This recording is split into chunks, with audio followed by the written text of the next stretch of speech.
I love wrestling. Check us out. And you love wrestling. We love wrestling. Watch that. Even rapping.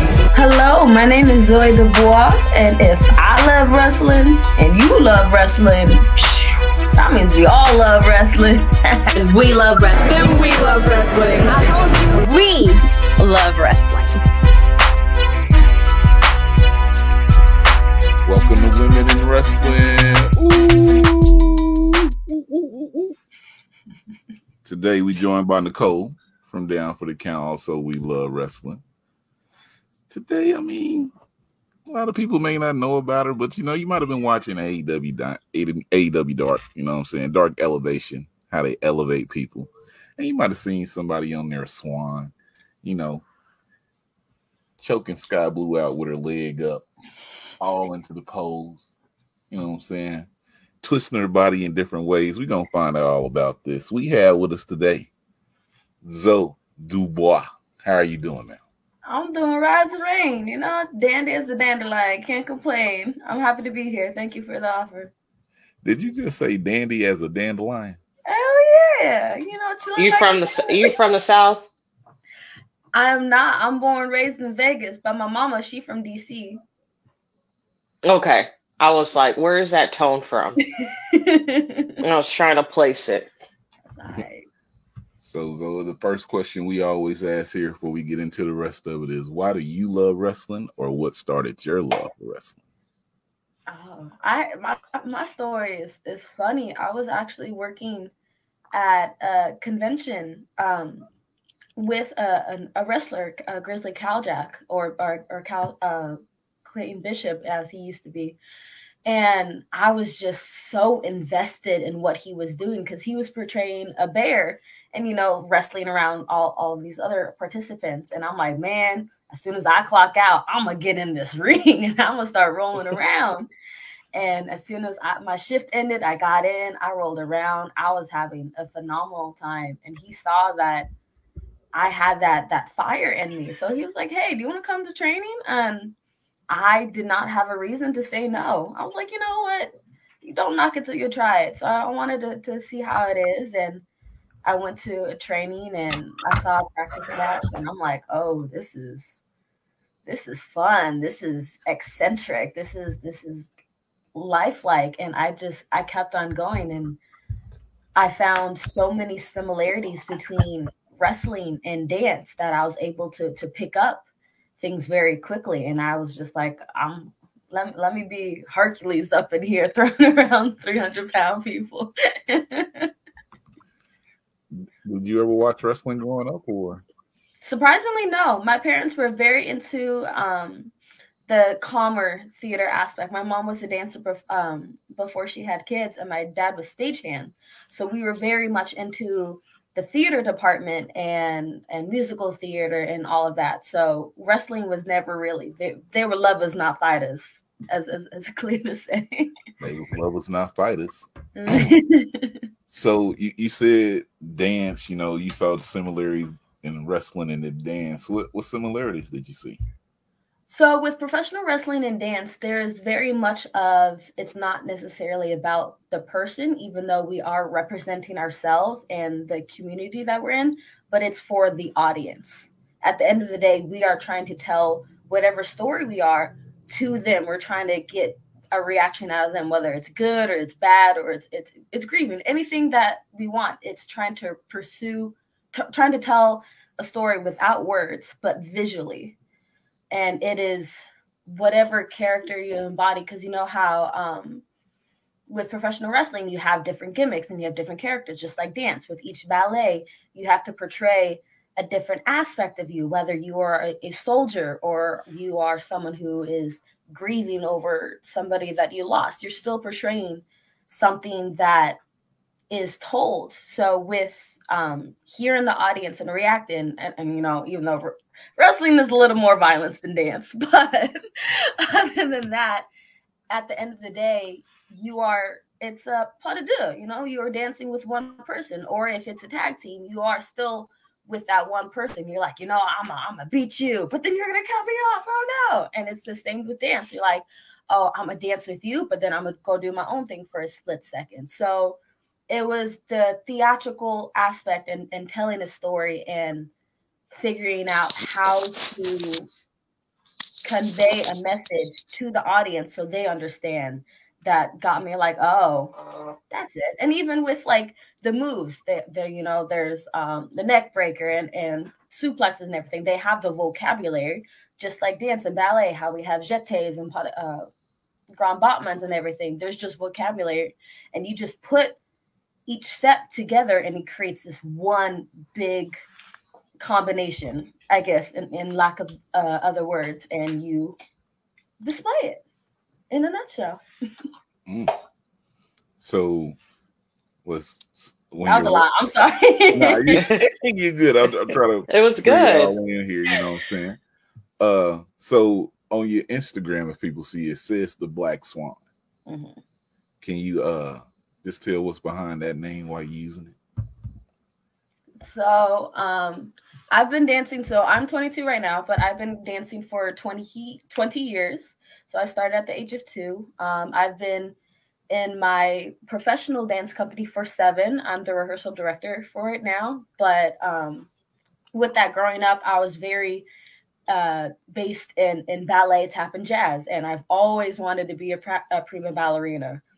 But, you know, us Black folks, we ain't necessarily built like little twigs. So my dream kind of shot for a little bit. But I love being in point shoes. I love wearing the tutu and twirling on stage and having that freedom relief.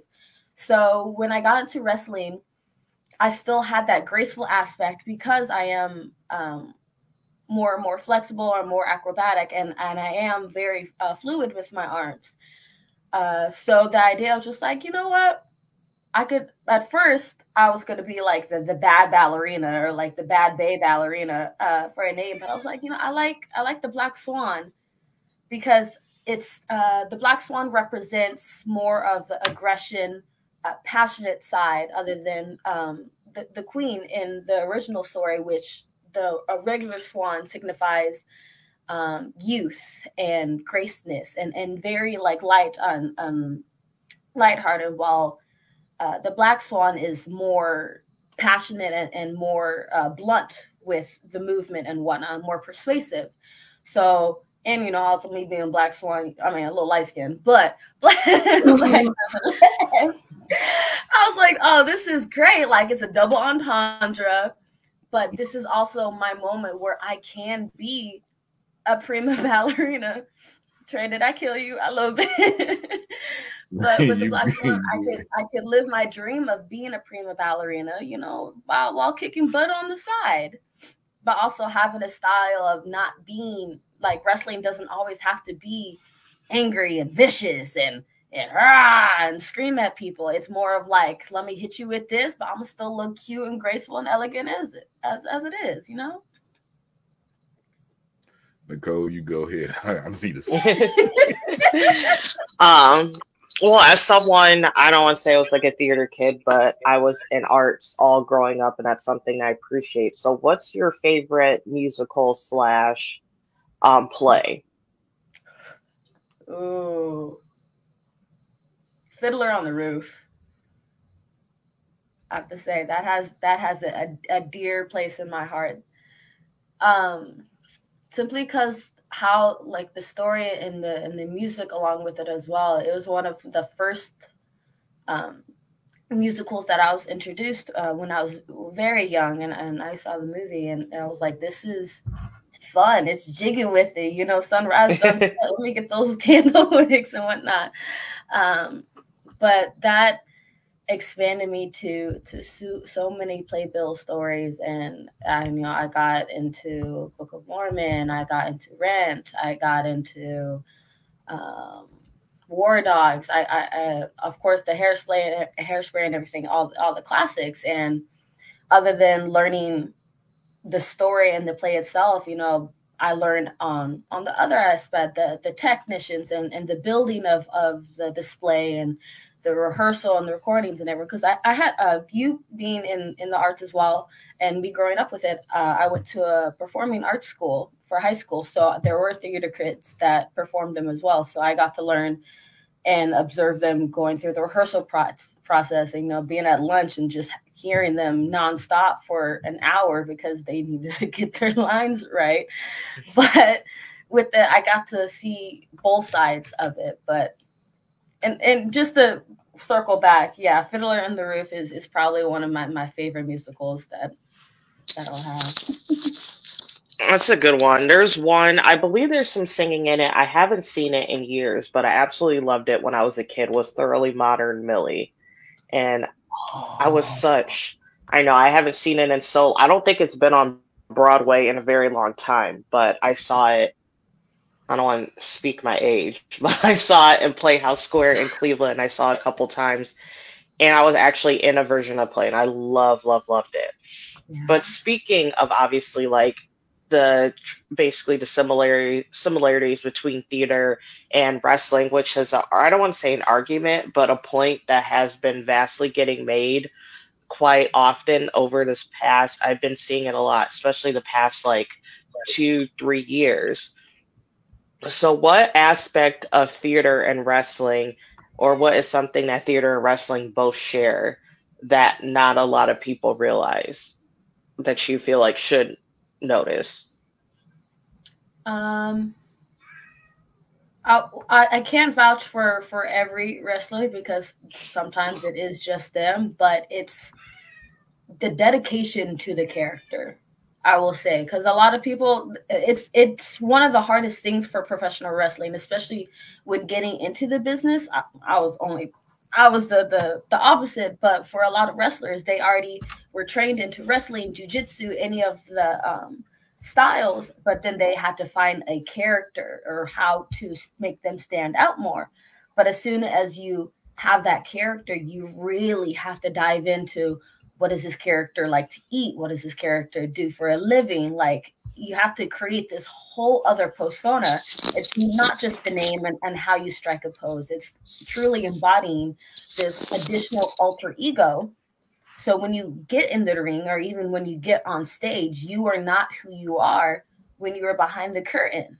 This is a whole other person. And the way you walk and your presence and you speak, it is channeling what you are trying to create as this person. So I would say the character, most definitely. And like I said, I'm not trying to talk for everybody, because there are a few people, professional wrestlers in this world, that are exactly how they are behind the ring and in the ring. So, and that's completely okay as well. But the ones that are very more theatrical, or they want to be more aggressive. Like, I definitely know a few people that are absolutely sweet teddy bears and will give you a hug, embrace you, you know, feed you and everything. But as soon as you see them in the ring, it is a criminal. Like, you don't want to touch them, look at them, do anything. And with that, it's so awe-inspiring. And I know the audience doesn't get to see behind the curtains or how we prepare ourselves, but it's just that switch of our brain that makes us go from like, oh, hi, how are you, to be like, mess you up. Like, but that, and sometimes the character gets a little lost because we're trying so hard, or we're still in the discovery mode of how to embody this character. But it's you know, method acting 101. You have to completely shut down of who you are in the past, like put your personality, put in a box, say, you know, I'll let you go and rest for later. Let me put on this new skin and do my thing. So I know that's one of the things, like, I feel like sometimes with quote unquote similar to method acting, and also some wrestlers or some people feel like some wrestlers get too deep into their character, or get so consumed with it that they can't take that off. What are the negatives that you see in that aspect? Obviously, like, it's a good thing to completely immerse yourself in a character, obviously, so you can be more believable and your audience can be more believable. But what are the negative aspects in that you see, if you see any negative aspects in it? I won't necessarily say I've seen a lot of it, but I have been warned about the divas of the community, how they, the ones that are the heels or the bad ones who have so much pride, it starts taking control of them a little bit. So then they're not humble behind the curtain. They're definitely be like, oh, I'm still better than you. I don't need any corrections. That was the best match. And they don't want to realize that you'll never stop learning, no matter how elite you are. There's still something that you can improve on. So there will be, well, not will be, but I guess there are examples in this community that they just will not take a correction, or they will think the narcissist, I would say, and lack of vocabulary, the narcissist of the community. So they will be like, yeah, I'm better than you. Don't talk to me. And then if you tick them off a little bit and you have to be in the ring with them, they will be a little bit more hands-on in the ring while making their moves, I will say, just because you got under their skin and they want to teach you a lesson. So they don't swallow their pride and just be like, you know, let's just have a good match. They'd be like, oh, you were talking smack? Well, let me show you what smack looks like. And then, you know, go completely crazy. So I guess that's the only negative. I've only been greeted with nothing but respect and everything. So I'm grateful for that as of right now. But I know it's coming where I'm going to be like, there's the Mariah Carey of everyone. Okay, keep an eye on. So for my last question, I just want to bring a focus back to you. Obviously, with you popping up on AEW Dark Elevation, I feel like it has so many words, and then I feel like picking up notoriety so quickly. What about you do you think is really bringing people into your character, or has been able to get so many eyes on you so quickly? I mean, other than my red eyes that I wear during it, at least I've been hearing that the style of wrestling that I do, because I'm not a glitter girl. If you saw my AEW, my gear was very in satin and velvet feathers. I had one medallion up front and a little mesh. So I know eventually I'm gonna have to bedazzle out. But with that being said, I am very into getting my point across and not being over the top dramatic, like, yeah, I am, you know, I'm the champ. I'd rather have my actions speak louder than my words in a way. And I don't want to be like big move, wild up, having like a vein stick out of my head, doing all this screaming and whatnot, because I know you've seen one. But with my character as well, being the Black Swan, she is not an in-your-face type of person. She'll do her moves, but then she'll back up and let it reminisce and manifest of like, okay, she does have something, but she doesn't have to yell in your face that she has it. She's going to show you that she has it, in the lack of other words. You know, I'm going to look pretty doing it too. You know, period. Well, again, thank you so much for talking to it. And then I'm going to switch it over to Trey D down here. You see me, Black Swan. Let's talk about it. You know, how was your experience at AEW? How was it? Yeah, it was life-changing. Just I have no other words than that, because I've been in this industry for a short amount of time. Getting this opportunity was shocking at first, and I was a little nervous at first. I'm like, oh no, there's going to be a lot of people and there's cameras and this is big boys up in the house and everything. But once I got there, everybody was super nice and very genuine, and they wanted to help me out. And Sky Blue, she was phenomenal to work with. I appreciate it so much. And she helped me through it, and her kicks and her lays were perfect. I'm like, I was super happy that I got her and no one else. I was completely terrified because I was the first match and I didn't realize I was going to be the first match until time got a little close. And I was like, can I be at least like the second one so I can see the rundown of everything or whatnot? And then I get the scope. I was like, okay, I'm just going to be thrown into the fire and hope that I can swim. But with that experience, I got to really see how it is the more advanced you get. Because, you know, with local shows and whatnot, or even ones that are in another state, they're cute, and you still have the community and you still have the audience that are so invested in it, and you have the people that are there. But with AEW, you know, you're in a stadium and you have the cameras, and it's more on a professional level of like, get in, do your things, make it look good, and get out. It's not like reminiscing of like, oh, the audience is still going to be there. Or like you can have a more one-on-one contact with them, or you can, you know, give an audience member a hug, or like that little boy high five. Because since AEW is more spacious, you have to reach to the audience at a farther distance. And with that, that means you have to be more connective with them. It's not one-on-one. It's not necessarily more on a personal aspect. They'll see you. But since it is a bigger, what's the word? Venue. To a bigger venue and more, more, I'm not going to say, yeah, just a bigger venue. It is a little bit more of a requirement. And even with me being the first match, it was only, we were only allowed to have 6 minutes of match, but we cut it a little bit short. But it's so tough. It's 3 minutes, 4 or 5 minutes to get your name known. And that's it. That's all it takes sometimes, or you'll be left in the dust. So you only have a limited amount of time to be like, okay, this is me. This is what I can do.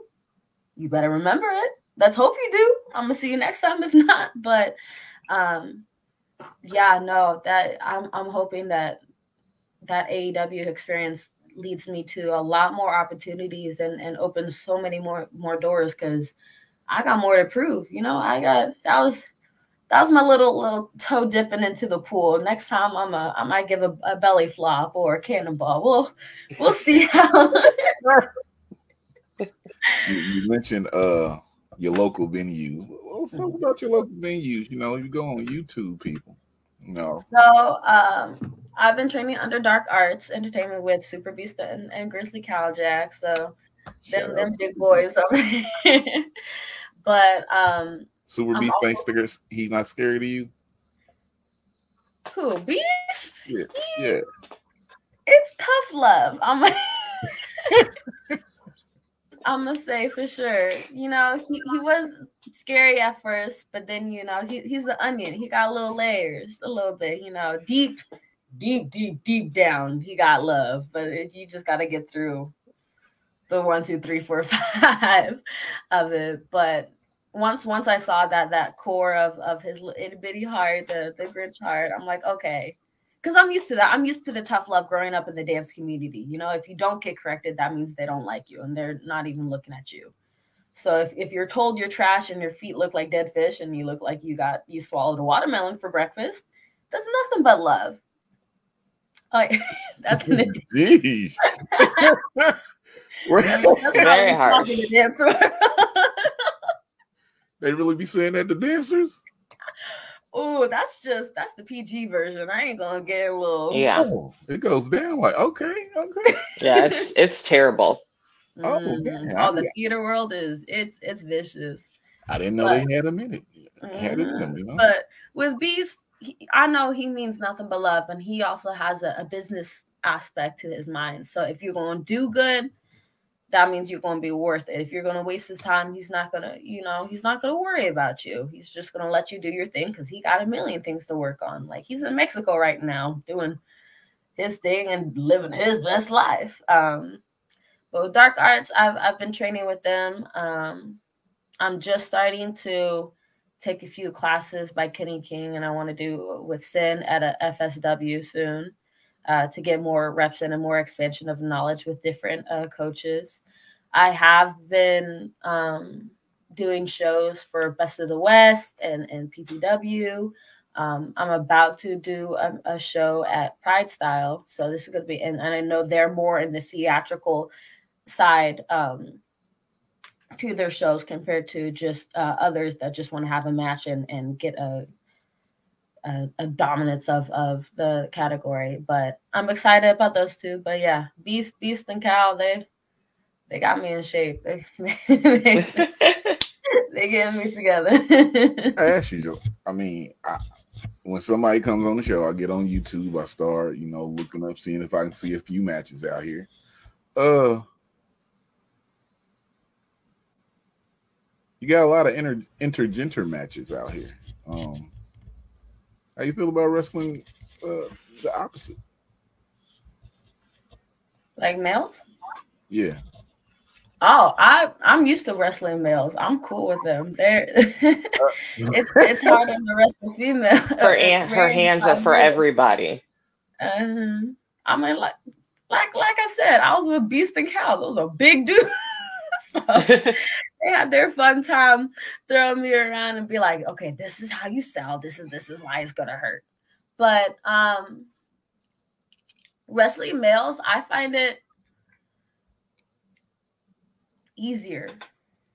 Oh, I guess, or I'll say it's more safe because females, we don't hold back a little bit. We like to make it a little snug and show y'all because we're fighting in this community. We don't have a lot of females in this wrestling world, so we gotta prove why we should be here. And it's not just about the pretty hair and the good looks about it. Like, if we gonna wrestle, you gonna take us serious.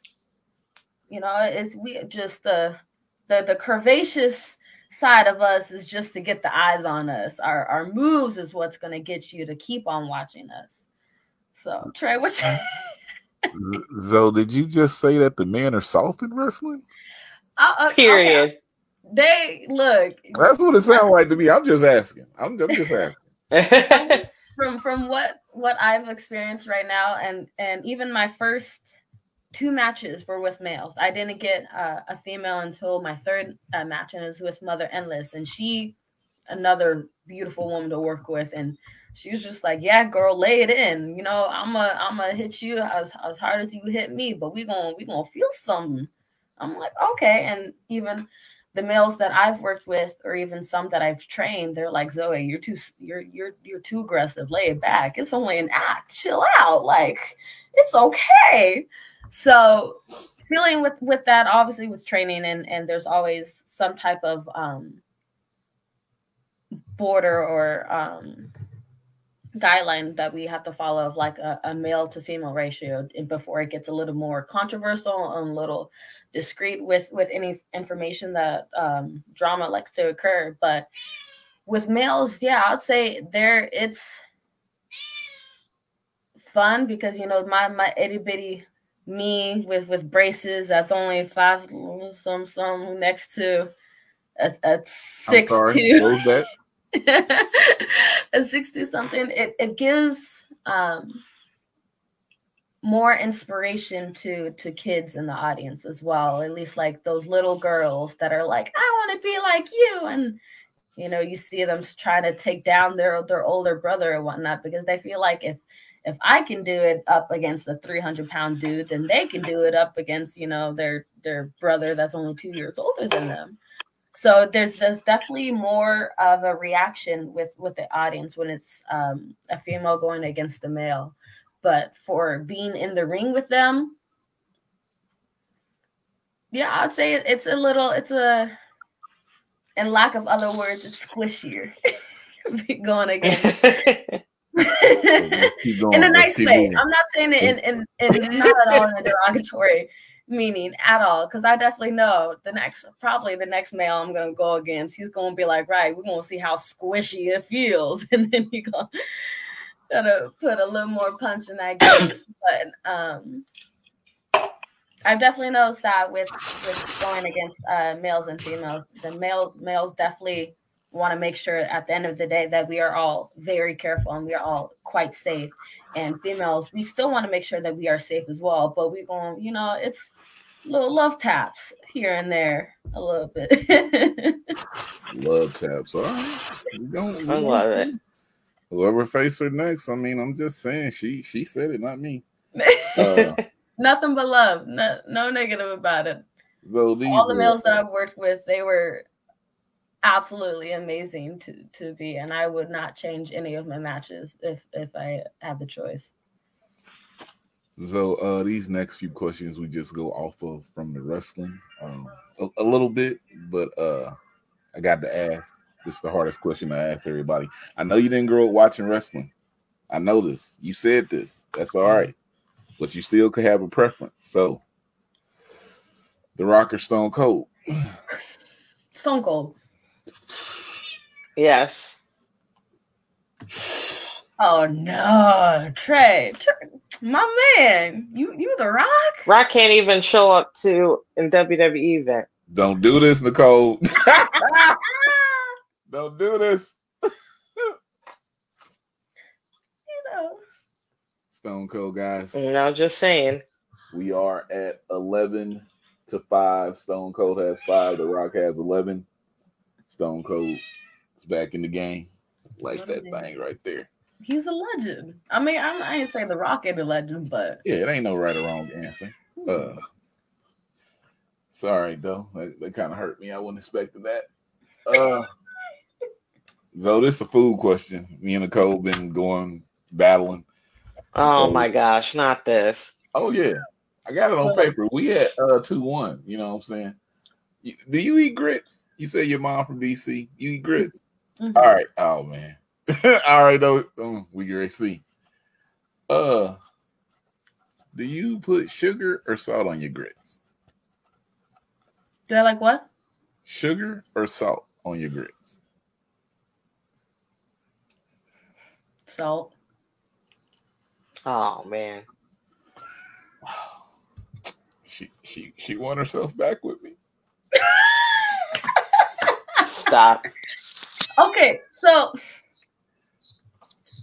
I've just had bad experiences with sugar on grits. They put too much sugar on the grits, and then it kind of gets like nasty a little bit. See, when you do it, you're only supposed to put very little, so it just has a sweet. It's mostly butter. So you put butter, and you add like a teeny bit of salt, and then you add sugar, and it should be brown sugar, and you only add like a teaspoon and a half. Swirl it in there real good. It's perfect. Okay, so I'm gonna need that recipe. So I'm gonna need see. I got you. See if the sugar can win me back. Yeah, no. Yes. I tried sugar. It didn't really work. But salt, because salt is hypertonic. It absorbs. It sucks all the water and the liquid out, so you get more of a flavor. And I don't mind being a little salty.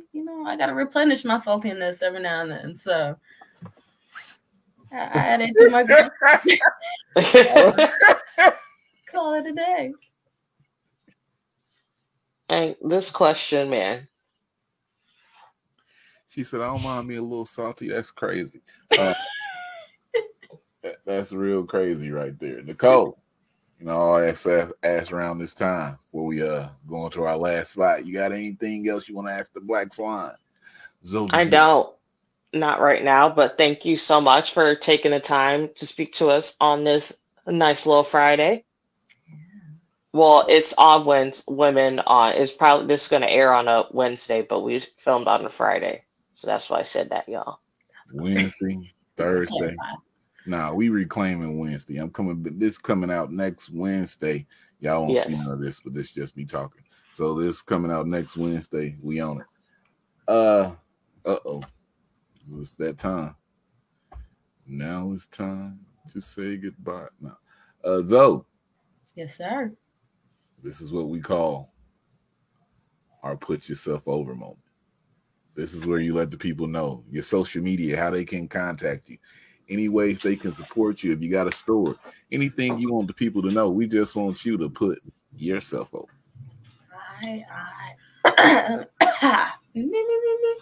So, me being Zoe Dubois, I've only been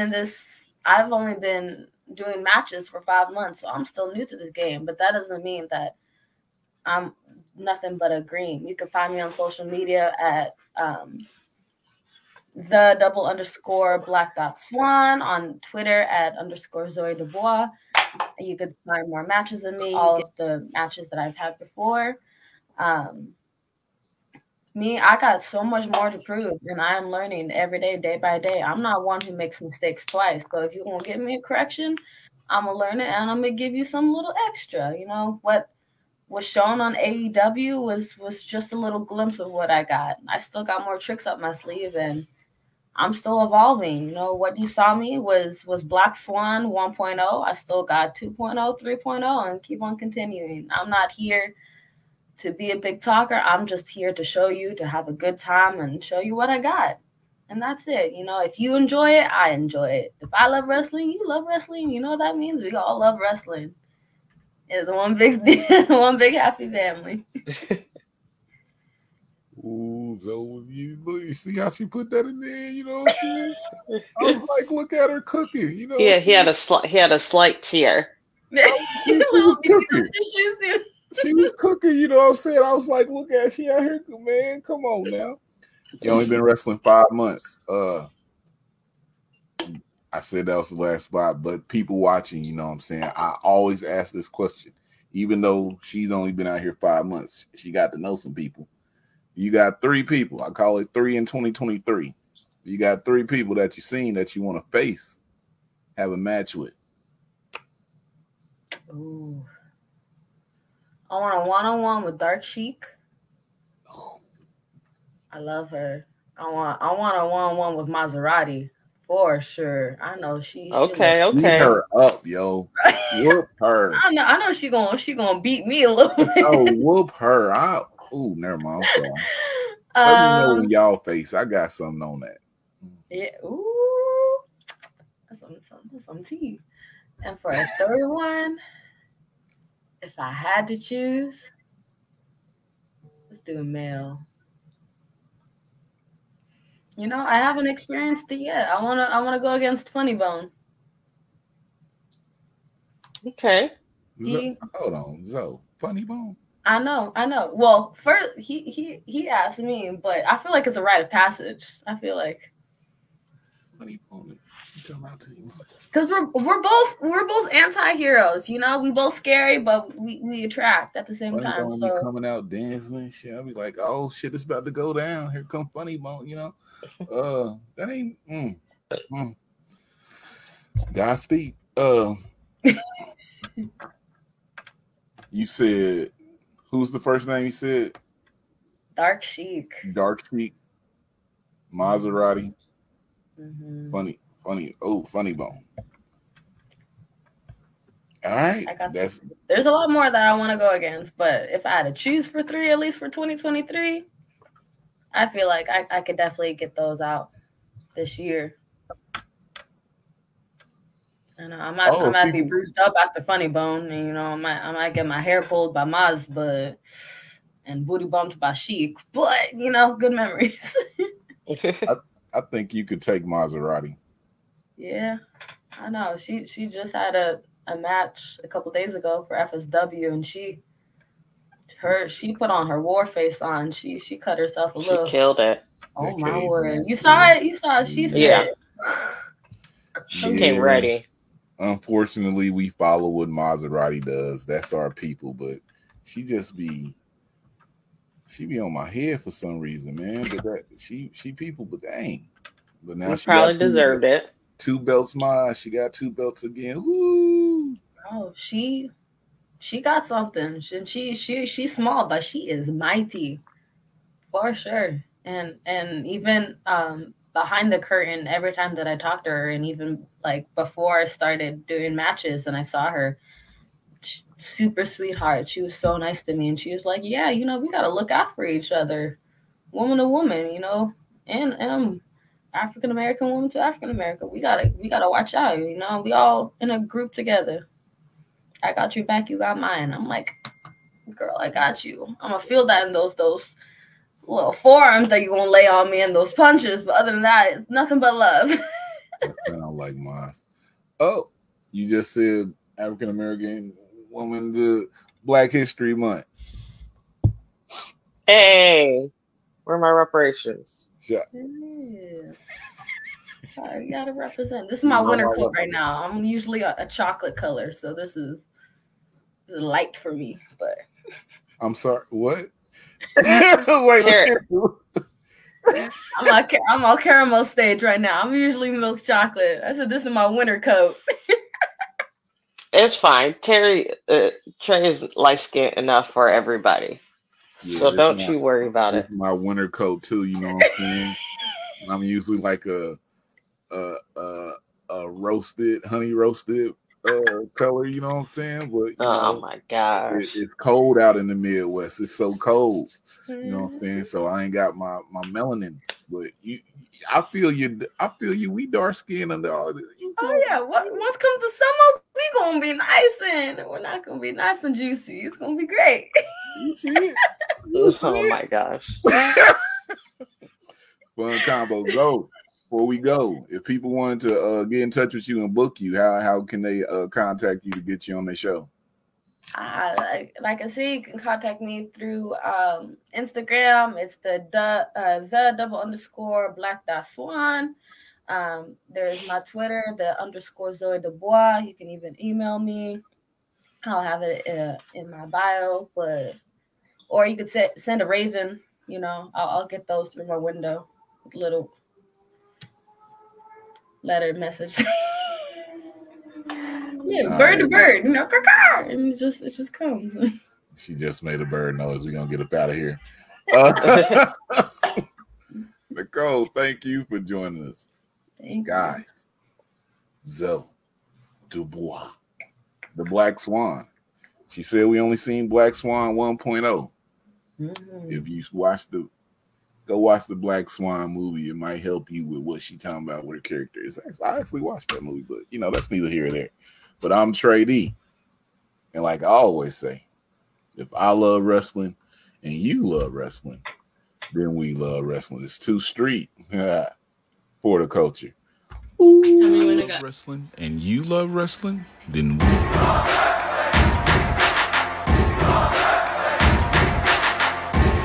You're not here, you missing out. Is this show?